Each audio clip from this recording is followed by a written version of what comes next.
इस्माइल हानिया की हत्या पर बड़ा खुलासा।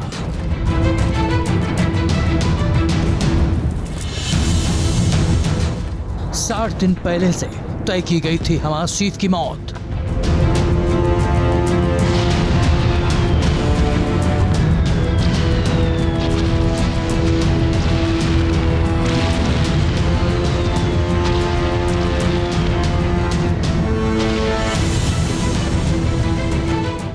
खूंखार आतंकी को मारने का सीक्रेट प्लान लीक।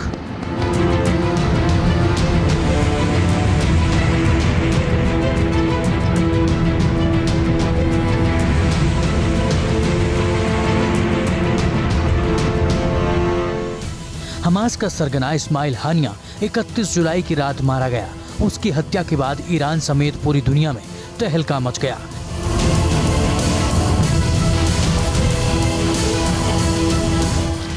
इस हत्या के लिए ईरान ने इजराइल को जिम्मेदार ठहराया है। साथ ही मिडिल ईस्ट में महायुद्ध के आसार भी बढ़ गए हैं।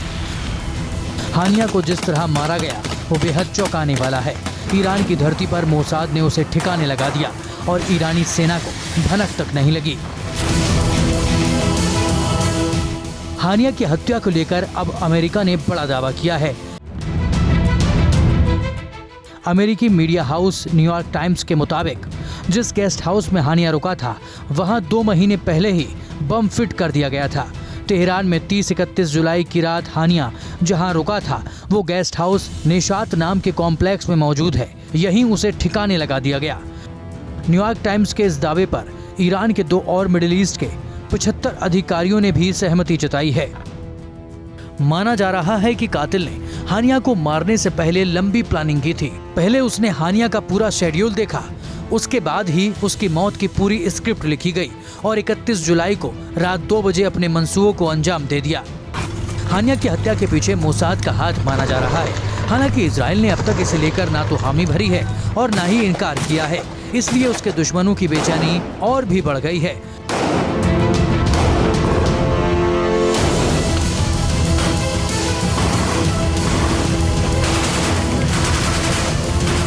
इजराइल के नागरिकों, चुनौतीपूर्ण दिन आने वाले हैं। बैरूत में हमले के बाद से हर तरफ धमकियां सुनाई दे रही है। हम किसी भी हालात से निपटने के लिए तैयार हैं और हम किसी भी खतरे के खिलाफ एकजुट और दृढ़ संकल्पित रहेंगे।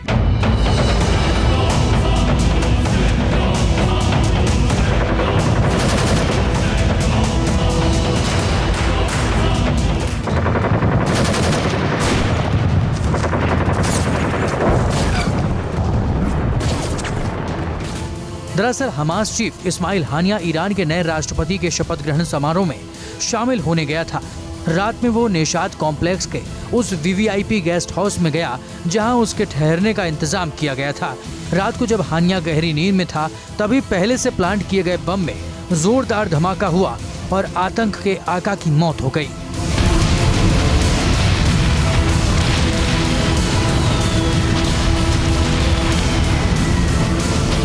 धमाके की आवाज सुनकर गेस्ट हाउस में मौजूद स्टाफ और सुरक्षा कर्मी भागे भागे हानिया के कमरे की तरफ दौड़े, मगर तब तक देर हो चुकी थी। बताया जा रहा है कि कमरा बहुत ज्यादा डैमेज नहीं हुआ था। इससे यह भी साफ होता है कि हत्या की प्लानिंग कितनी सटीक थी, जो सिर्फ हानिया को ही निशाना बनाया गया। हानिया तेहरान के जिस गेस्ट हाउस में रुका था उसकी सुरक्षा की जिम्मेदारी ईरानी सेना के पास थी। ऐसे में 2 महीने पहले रची गई साजिश की भनक IRGC को क्यों नहीं लगी, ये बड़ा सवाल है। अधिकारियों के मुताबिक हानिया तेहरान के गेस्ट हाउस में पहले भी कई बार रुका था। कड़ी सुरक्षा वाले गेस्ट हाउस में हत्या हो जाना ईरान की खुफिया और सुरक्षा एजेंसियों के लिए बड़ा खतरा है। साथ ही इसे मोसाद की बड़ी सफलता के तौर पर देखा जा रहा है।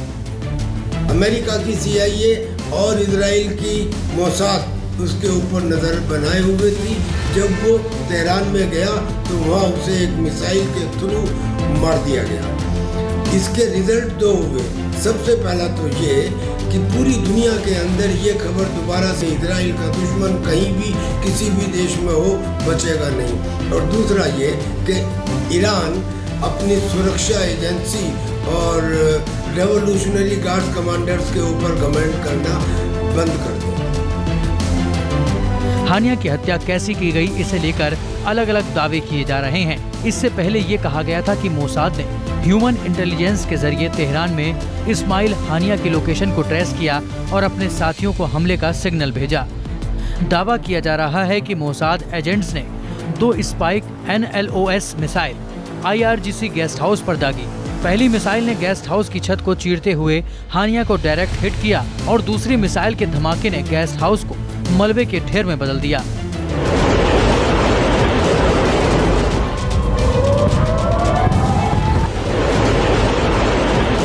हानिया पर जानलेवा हमले की एक और थ्योरी का दावा किया जा रहा है। इसके मुताबिक गाइडेड मिसाइल से IRGC गेस्ट हाउस को टारगेट किया गया और ये मिसाइल ईरान की सीमा के बाहर से दागी गई थी। इसी अटैक में हानिया मारा गया।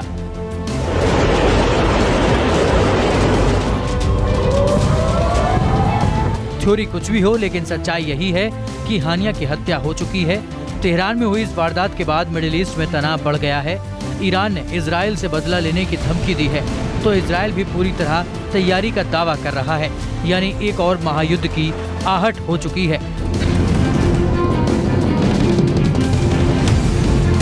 सवाल यही है कि कहीं ये जंग तीसरे विश्व युद्ध में तो नहीं बदल जाएगी। Team news nation. अब हम आज एक ऐसा खुलासा करने वाले हैं जिसमें यह दावा किया जा रहा है कि हमास चीफ इस्माइल हानिया की हत्या करने की तैयारी 70 दिन से चल रही थी। आज हम आपको इस हत्याकांड की वो 5 थ्योरी भी बताने वाले हैं जो साबित करेंगी कि कैसे तेहरान में मेहमान बनाकर हानिया को मारा गया। मिडिल ईस्ट को दहलाने वाले इस हत्याकांड पर हमने एक पूरा विश्लेषण तैयार किया, जिसे आज आपको बहुत ध्यान से देखना चाहिए। देखिए रिपोर्ट।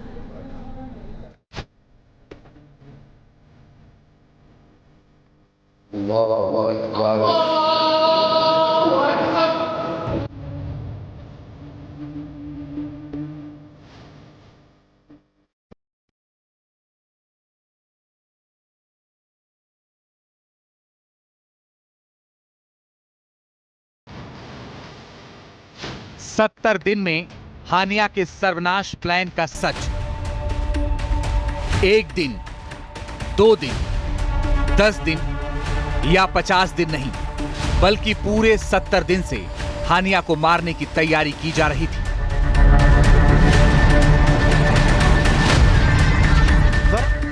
जी हां, जिस हमास नेता की हत्या ने पूरी दुनिया में खलबली मचा दी, उस इस्माइल हानिया की मौत को लेकर बहुत बड़ा दावा किया गया है। इस दावे में 5 ऐसी थ्योरी का जिक्र किया गया है जिसमें हानिया की हत्या के पूरे कनेक्शन को जोड़ा गया है। चौंक जाएंगे आप ये जानकर कि इसमें एक कनेक्शन तो ईरान के पूर्व राष्ट्रपति इब्राहिम रईसी के हेलीकॉप्टर हादसे से भी जुड़ा है। अब सवाल यह है कि 70 दिन में हानिया की हत्या करने वाले प्लान का सच क्या है? कैसे इसका कनेक्शन पूर्व राष्ट्रपति इब्राहिम रईसी के हेलीकॉप्टर हादसे से जुड़ता है? और सवाल यह भी कि क्यों हानिया की लाश को ताबूत में रखा एटम बम बताया जा रहा है?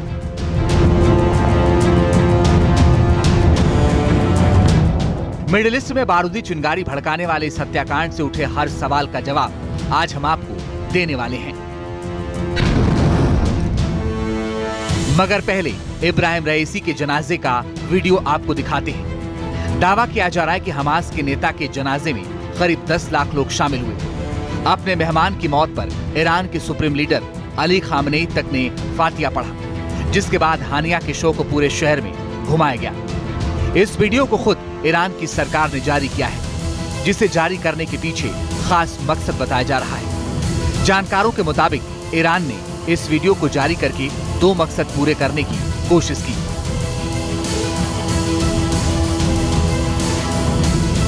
पहला मकसद, ईरान इस्माइल हानिया को लेकर दुनिया भर के मुसलमानों की सहानुभूति हासिल करना चाहता था, और ईरान का दूसरा मकसद ये था कि वो खुद को हमास के सबसे करीब दिखाना चाहता था।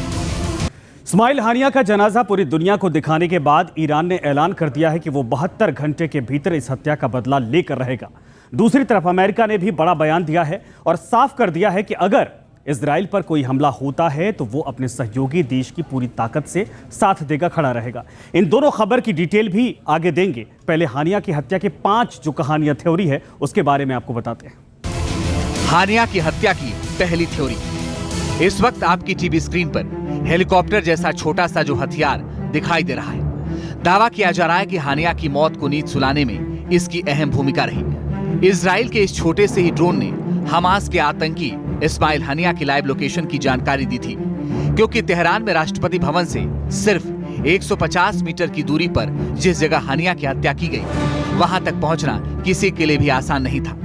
लिहाजा एक ऐसे हथियार की जरूरत थी जो बिना किसी की नजर में आए इस्माइल हानिया के बारे में पूरी जानकारी मुहैया करा दे। बताते हैं कि ब्लैक हॉर्नेट नाम का ये नैनो ड्रोन इस कसौटी पर 100% खरा उतरा, क्योंकि ये इतना छोटा होता है कि दुश्मन को आसानी से चकमा दे देता है, और तो और ये किसी रडार की पकड़ में भी नहीं आता है। पलक झपकते ही मिशन को पूरा करके लौटने की काबिलियत ही इसे अमेरिकी सेना का माहिर योद्धा बनाती है। दावा है कि अमेरिका से ब्लैक हॉर्नेट ड्रोन इजराइल की खुफिया एजेंसी मोसाद को मिला, जिसका इस्तेमाल हानिया को मारने के लिए किया गया। जानकारी के मुताबिक ब्लैक हॉर्नेट का वजन 16 ग्राम से 70 ग्राम तक हो सकता है और ये 35 किलोमीटर प्रति घंटे की रफ्तार से उड़ान भर सकता है। अब चूंकि ये ड्रोन सिर्फ 6.6 इंच लंबा होता है, इसलिए ऊंचाई पर उड़े इस ड्रोन का पता लगा पाना आसान नहीं होता है। ये ड्रोन 4 हाई रेजोल्यूशन कैमरों से लैस होता है, जिनकी मदद से ये रियल टाइम में डेटा और खुफिया जानकारी जुटाता है। बताते हैं कि ड्रोन 2 किलोमीटर तक के एरिया को कवर कर सकता है और 10,000 फीट की ऊंचाई तक उड़ान भर सकता है। दिन हो या रात, आंधी हो या तूफान, बारिश का भी इस ड्रोन पर कोई असर नहीं होता है और ये किसी भी मौसम में लाइव हाई डेफिनेशन विजुअल और थर्मल वीडियो भेज सकता है। यूक्रेन ने इसी ड्रोन की मदद से युद्ध में रूस को काफी नुकसान पहुंचाया है। इस ड्रोन ने पूर्वी यूक्रेन में रशियन मिलिट्री के ऐसे ठिकाने ढूंढ निकाले जिनका पता लगा पाना करीब नामुमकिन था। ब्लैक हॉर्नेट ड्रोन की इसी काबिलियत का फायदा तेहरान में उठाया गया। हानिया की हत्या की दूसरी theory. Black hornet nano drone किसी छोटे इलाके की रेकी करने के लिए जाना जाता है। अब सवाल यह है कि आखिर ये कैसे पता चला कि हानिया ईरान के राष्ट्रपति भवन के करीब जिस अपार्टमेंट में रुका है, उसका कमरा अपार्टमेंट की तीसरी मंजिल पर है। बेशक अमेरिका और इजराइल ने इस हत्याकांड में अपना हाथ होने से इनकार कर दिया है, लेकिन अरबी न्यूज चैनल अल जजीरा ने खबर दी है कि हानिया की हत्या के पीछे मोसाद के साथ साथ अमेरिकी खुफिया एजेंसी CIA का हाथ है। साथ ही ये भी बताया गया कि अपार्टमेंट की दूसरी मंजिल पर इस्लामिक जिहाद के महासचिव जियाद अलन कलाह और उनका प्रतिनिधिमंडल रुका है, जबकि हानिया अपने बॉडीगार्ड्स के साथ तीसरी मंजिल पर रुका है। कई मीडिया रिपोर्ट में यह भी दावा किया गया कि मोसाद और CIA के एजेंट ईरान में करीब 70 दिन से एक्टिव थे। 20 मई को ईरान के पूर्व राष्ट्रपति इब्राहिम रईसी की हेलीकॉप्टर हादसे में मौत हो गई थी। दावा है कि तभी यह तय कर लिया गया था कि अगर नए राष्ट्रपति के शपथ ग्रहण में इस्माइल हानिया आया तो उसे टारगेट किया जाएगा। लिहाजा उसके इंतजार में करीब CIA और मोसाद ने 2 महीने से तेहरान में अपना नेटवर्क बिछाना शुरू कर दिया था। हानिया की हत्या की तीसरी थ्योरी। ईरानी मीडिया ने यह साफ कर दिया है कि हानिया के ठिकाने पर एयर बर्न प्रोजेक्टाइल से हमला किया गया। एयर बर्न प्रोजेक्टाइल एक ऐसा हथियार होता है जो टारगेट को तलाश करके उसे खत्म कर देता है। यह हथियार किसी जेट की रफ्तार से अपना टारगेट हिट करता है। अब यह हथियार कोई ड्रोन भी हो सकता है और मिसाइल भी। वैसे हमले की शुरुआत से ही शक जताया जा रहा है कि इस्माइल हानिया को मारने के लिए मिसाइल का इस्तेमाल किया गया। हमास के पॉलिटिकल लीडर इस्माइल हानिया की मौत के बाद कई अटकलें लगाई जा रही हैं। कहा जा रहा है कि इसमें अमेरिकन सैटेलाइट ने स्पेसिफिक लोकेशन बताई थी और उसमें उनका हॉर्नेट ड्रोन भी खबर हासिल करने में था। इसकी संभावना कम है। 2 कारण हैं। पहला तो ये कि आजकल मिडिल ईस्ट में जो हालात हैं, सब देश बड़े हाई लेवल ऑफ अलर्ट पर हैं। तो ऐसे माहौल में किसी ड्रोन का एक ऐसी प्रोटेक्टेड जगह पर उड़ना शायद मुमकिन नहीं है। यह missile spike NLOS anti tank missile हो सकती है, जो शोल्डर लॉन्च मिसाइल मानी जाती है। इसके अलावा AGM-114 हेलफायर मिसाइल का नाम भी सामने आ रहा है। Hellfire missile F-35 water jet से दागी जाती है और जमीन पर पिन पॉइंट हमला करती है। खास बात यह है कि हमले से पहले F-35 फाइटर जेट दुश्मन के तमाम रडार को जैम कर देता है, जिससे हमले की भनक तक नहीं लग पाती है। बताते हैं कि अमेरिका ने इसी मिसाइल से अलकायदा सरगना अल जवाहिरी और ईरानी कमांडर कासिम सुलेमानी को भी मारा था, जिससे उन्हें बचने का मौका तक नहीं मिल पाया था। नोट करने वाली बात यह है कि अमेरिका ने हाल ही में इन मिसाइलों की कंसाइनमेंट इजराइल को भेजी। हानिया की हत्या की चौथी थ्योरी। मिडिल ईस्ट की घटनाओं पर नजर रखने वाली वेबसाइट अमवाज मीडिया ने यह दावा किया है इस्माइल हानिया को मारने में उनके बॉडीगार्ड्स का हाथ हो सकता है। ये बात सही है कि हानिया के साथ हमले में उनके एक बॉडीगार्ड की भी मौत हुई है, लेकिन दावा यह भी किया जा रहा है कि हानिया अपने साथ 10 बॉडीगार्ड रखता था। अमवाज मीडिया के मुताबिक इनमें से फिलिस्तीन के एक बॉडीगार्ड पर अमेरिकी और इजरायली खुफिया एजेंसी के लिए मुखबिरी करने का शक है। ये बॉडीगार्ड फिलहाल ईरान की सुरक्षा एजेंसियों के कब्जे में बताया जा रहा है। अमवाज मीडिया ने ये बॉडीगार्ड वाली थ्योरी को लेकर इससे ज्यादा जानकारी नहीं दी है।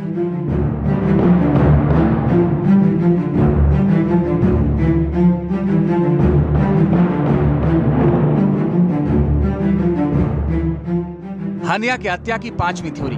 हमास नेता की हत्या में 5वीं थ्योरी के पीछे शिया सुन्नी विवाद बताया जा रहा है, जिसमें कहा जा रहा है कि ईरान एक शिया बहुल मुल्क है जबकि हमास एक सुन्नी बहुल संगठन।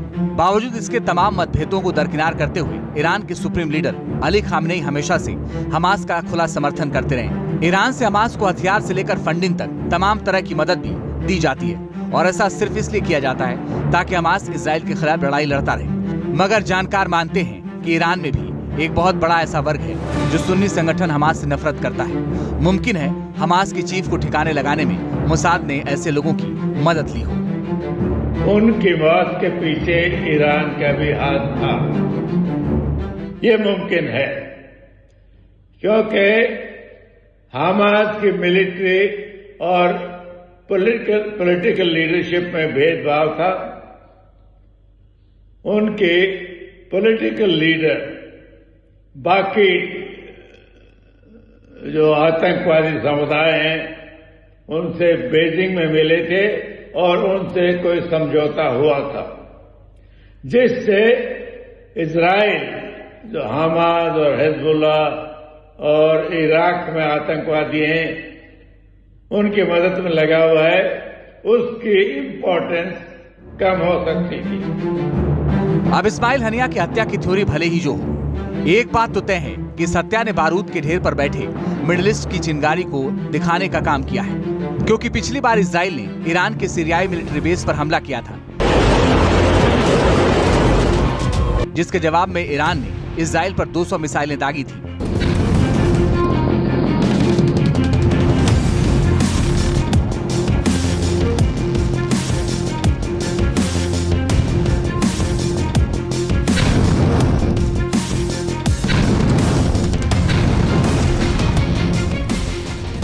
अब तो हमला उसके खास मेहमान पर ईरान की राजधानी में हुआ है, जिसका बदला लेने के लिए ईरान ने ऐलाने जंग कर दिया है। अब सवाल है कि क्या इजराइल पर हमला करना ईरान के लिए इतना आसान है?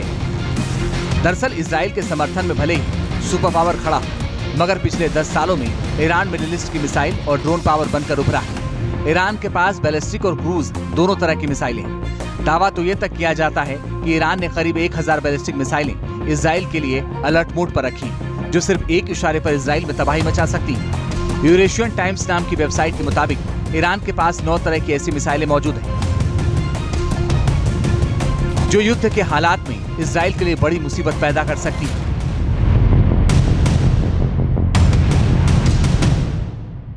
इनमें पहली है सेजिल मिसाइल, जिसकी रेंज 2500 किलोमीटर है। दूसरी खैबर, रेंज 2000 किलोमीटर। तीसरी इमाद, जिसकी रेंज 1700 किलोमीटर। चौथी है शहाब 3, जिसकी रेंज 2000 किलोमीटर है, जबकि 5वीं गद्र मिसाइल जो 2000 किलोमीटर तक मार कर सकती है। छठी है पावे मिसाइल, इसकी रेंज 1650 किलोमीटर है। 7वीं फतेह 2 की रेंज 1500 किलोमीटर है। 8वीं खैबर शेकन मिसाइल की रेंज 1450 किलोमीटर बताई जाती है। और ईरान की 9वीं मिसाइल है हज कासिम, जो 1400 किलोमीटर तक मार करने की क्षमता रखती है। इन 9 तरह की मिसाइलों के अलावा ईरान के पास खुर्रमशहर 4 नाम की 10वीं मिसाइल भी है, जिसके बारे में दुनिया ज्यादा नहीं जानती है। हालांकि ईरान दावा करता है कि उसकी मिसाइल न केवल इजराइल को पूरी तरह से तहस नहस कर सकती है, बल्कि मिडिल ईस्ट में अमेरिकी मिलिट्री बेस को भी टारगेट कर सकती है। बताते हैं कि खुर्रमशहर 4 मिसाइल 2000 किलोमीटर दूर तक मार कर सकती है। ईरान की इस मिसाइल की ताकत अमेरिका भी जानता है। शायद यही वजह है कि उसने नेगेव में मौजूद इजरायली न्यूक्लियर साइट डिमोना की सुरक्षा अपने हाथों में ले ली है। Team news nation. News nation अब व्हाट्सएप पर खबरों के ताजा अपडेट के लिए न्यूज नेशन के इस QR कोड को स्कैन करें।